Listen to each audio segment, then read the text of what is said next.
was driving from Maine to upstate New York on a Friday night when this happened. I'd just finished a long shift at the warehouse. I should have stayed home. But my sister's birthday was that weekend, and I'd promised I'd be there. I left around 6 p.m. At first, everything felt normal. Music low, windows cracked, warm summer air coming through the car. By the time I crossed into Vermont, it was already after midnight. That stretch of road was always my least favorite. Thick trees, no houses for miles. My gas light came on at 12:23 a.m. I remember the time clearly. My gauge had been acting up for weeks.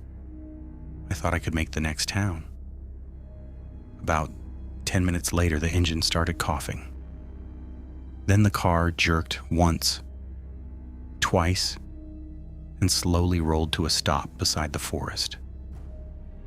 "No way," I whispered. I tried the key again. It only clicked.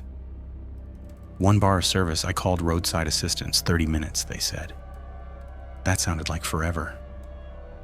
But at least help was coming. For the first 10 minutes, nothing happened. Then I heard something from the woods, a branch snapping.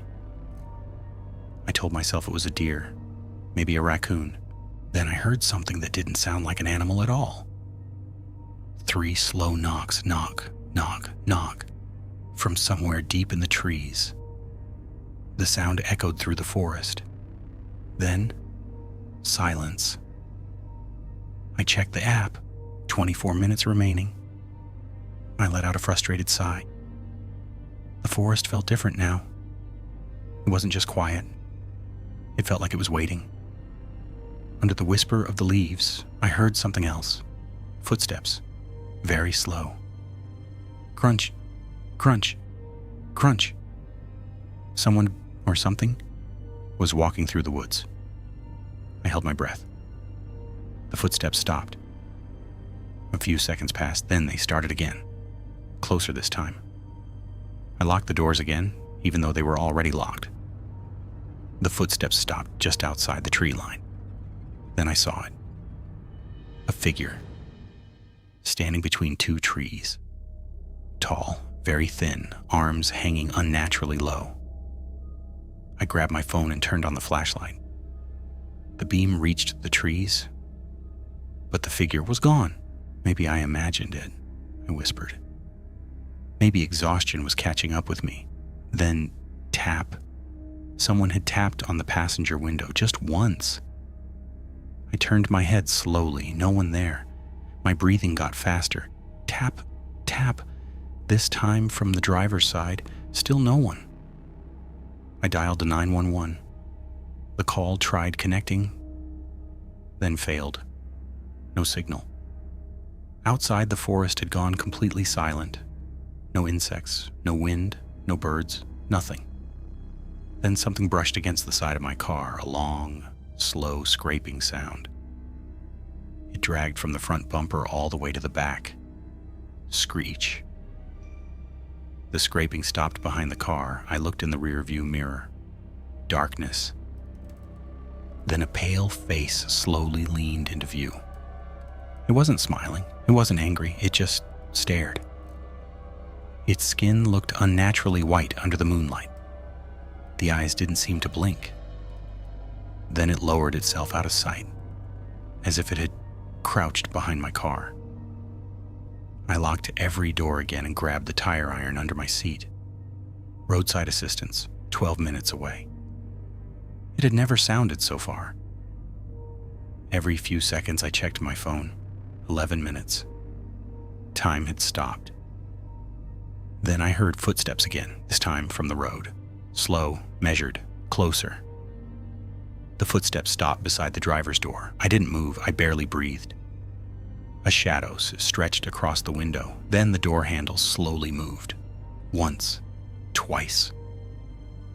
A deep, calm voice came from outside. "Need some help?" I didn't answer. Something about his voice felt wrong. Rehearsed. A few seconds later, he laughed. Just a short, quiet laugh. Then his footsteps walked toward the back of my car. I looked in the mirror. Nothing. Another minute passed. Then suddenly, bang! Something slammed against the trunk. I screamed and nearly dropped the tire iron. Bang! Another hit, even harder. Then everything stopped. Complete silence. Koki, 6 minutes away. Come on, please hurry. Then a pair of muddy footprints slowly appeared beside the passenger door, standing there. Completely still, without moving, without a sound, for almost 30 seconds. Then, slowly, the boots stepped away. I looked outside. Nobody. I suddenly remembered something my grandfather once told me. If someone wants your attention in the middle of nowhere, don't give it to them. Another minute crawled by. Then a bright pair of headlights appeared around the bend. My heart leaped. Finally, the roadside assistance truck. The truck slowed to a stop. Amber lights flooding the road. A large bearded man stepped out. Before I even climbed out, I looked toward the woods. The figure was there again, watching. There, I pointed. He swept his flashlight across the trees. Nothing. As we filled the tank, I kept looking over my shoulder. It felt like we were still being watched. The driver told me to follow him, straight to the nearest gas station. I agreed instantly. Under the bright lights of the station, I finally started to calm down. Before leaving, he asked one question. What exactly did you see out there? I told him everything, the knocking, the footprints, the face. His expression changed. After a long silence, he said quietly, "You're not the first person who's told me that." Then he climbed into his truck and drove off before I could ask what he meant. A week later, curiosity got the better of me. I searched online for that stretch of road. Buried in an old forum, I found stories from other drivers who'd broken down near Blackpine Forest. Different years, different people, but every story mentioned the same thing. 3 slow knocks, a pale figure watching from the trees, and someone trying to lure them outside. I never drove that road again. Even now, whenever I hear 3 slow knocks in the middle of the night, I freeze. Because a part of me still wonders if whatever was waiting in those woods never really left.